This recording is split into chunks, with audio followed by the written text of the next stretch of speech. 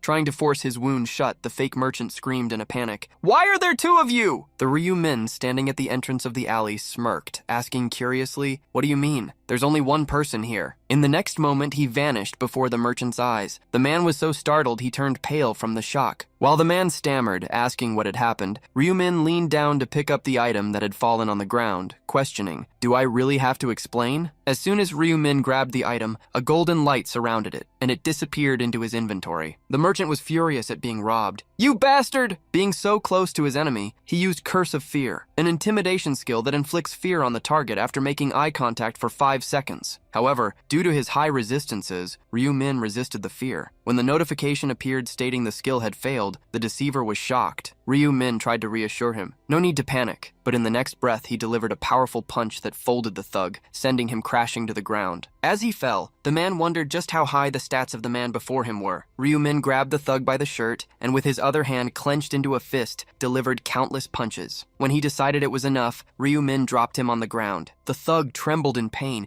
He couldn't even manage to stand up. Unexpectedly, Ryu-min approached, reached out his hand, and used healing magic. Magic circuits ran through the deceiver's body, mending his wounds. When the pain ceased, he sat up, questioning what the man before him had done. Ryu-min explained what healing magic did, and in the next moment, he resumed the beatdown he had paused. "I'm not finished with you yet." Throughout the alley, the sounds of Ryu-min's strikes echoed as he pummeled the bastard who had claimed the lives of countless innocent victims. A whirlwind of punches was unleashed by Ryu-min, and once finished, he used healing magic once more. Feeling his body recover, the thug began to stand up while cursing, "You damn piece of trash!" Hearing that the bastard still had the energy to swear made Ryu-min believe he hadn't received enough punishment. The thug was waiting for his skill cooldowns to end so he could look for a counterattack. Just as the cooldown for Curse of Fear ended and he was about to use the skill, Ryu-min launched an unexpected strike. The thug was hit in the eyes. His face darkened as he screamed in agony. Holding the golden energy sword he used for the strike, Ryu-min cursed, "Your parents must feel miserable having a son like you. They must feel as wretched as you look right now." Even though he could no longer see, upon hearing the provocation, the thug summoned a sword from his inventory, which instantly began to materialize. Furious at being played, he swung the sword wildly from side to side, hoping to hit something. Ryu-min disarmed the lowlife and struck him, sending him tumbling backward. The thug rolled across the ground, powerless to stop until he hit a wall. In such a dire situation, he wondered what to do. Without his left hand and without his eyes, he couldn't even tell where he was. It was then that he remembered the corpse he had hidden in the dumpster. Ryu-min noticed the malicious smile of the man he was teaching a lesson. The man was planning to take Ryu-min to the afterlife with him. Immediately, the thug used the magic corpse explosion. Without warning, a massive blue fireball erupted, engulfing the entire alley. When people in the nearby streets heard the sound of the explosion, they were frightened and ran toward the alley where the noise had originated. There, smoke still covered most of the area. Trash and various pieces of dumpster metal were scattered everywhere. Sometime later, with the arrival of the police, the alley was cordoned off. The public was confused and curious. They wondered if there had been a gas leak, as all they were told was to stay back. On the stairs of a nearby building, Ryu-min sighed as he watched the scene. Looking to his side, he saw the thug he had just saved from the explosion. The name of that man, now missing an arm and a leg, was Ju Seong-tak, and his username was Stupid Idiots. Ju Seong-tak consistently ranked 2nd or 3rd in all regions, much like Ma Gyeonglok, the heavenly demon. However, even though Ju Seong-tak was skilled, Ryu-min refused to take him to the 20th floor due to the mountain of crimes he had committed. Yet that didn't mean Ryu-min wouldn't make use of him. The drop rune that Ju Seong-tak possessed was extremely opportune. It increased the chances of obtaining good items during hunts. It also increased the chance of a boss dropping a special item tenfold. Ju Seong-tak would continue to list good items for sale on the market. The only problem was his addiction to attacking buyers. Knowing that Ju Seong-tak would continue to target innocent people, Ryu-min drew a sword from his inventory and swung it in a clean cut. In the next moment, he once again activated his healing skill, regenerating Ju Seong-tak's wounds. Ju Seong-tak would be able to check his status as soon as he woke up and opened his eyes. However, since Ju Seong-tak wouldn't be able to reattach his lost limbs, Ryu-min had ensured he wouldn't harm anyone else. The most important thing was securing a source of good items, and since Ju Seong-tak didn't know Ryu-min's real face, he would never be able to get his revenge. Hours later, Ju Seong-tak woke up. He was still dizzy and wondered where he was. He remembered activating Corpse Explosion in the alley, and it was at that moment he remembered everything, the man who had attacked him. The memories became more vivid, and Ju Seong-tak fell into despair upon seeing that one of his legs was gone. He looked from side to side, trembling with hatred.